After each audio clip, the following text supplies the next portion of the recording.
বাবা বিক্রি করেন চা আর মেয়ে মাঠে বিক্রি করেন গোল।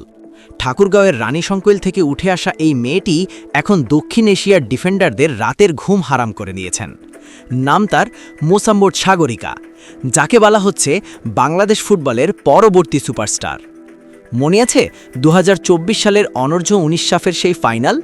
ভারতের বিপক্ষে যখন সবাই হাল ছেড়ে দিচ্ছিল, ঠিক তখনই ইনজুরি টাইমে সাগরিকার পায়ে জ্বলে উঠল মশাল। তার সেই এক গোলই ম্যাচটিকে নিয়ে গিয়েছিল টাইব্রেকারে, আর শেষমেশ বাংলাদেশ হয়েছিল যুগ্ম চ্যাম্পিয়ন। সেই টুর্নামেন্টে ৪ গোল করে তিনি বুঝিয়ে দিয়েছিলেন তিনি হারিয়ে যেতে আসেননি। কিন্তু এই যাত্রাপথটা মোটেও ফুলের বিছানা ছিল না। বাবা লিটন আলী ফুটপাতে চায়ের দোকান চালান।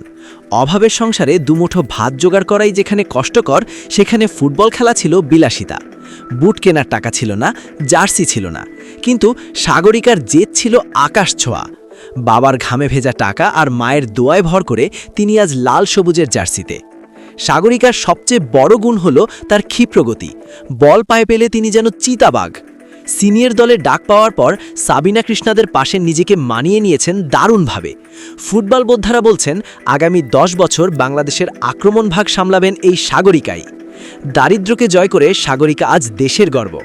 আপনারা কি মনে করেন, মোসাম্মদ সাগরিকা ভবিষ্যতে সাবিনা খাতুনকেও ছাড়িয়ে যেতে পারবেন? কমেন্টে আপনার মতামত জানান।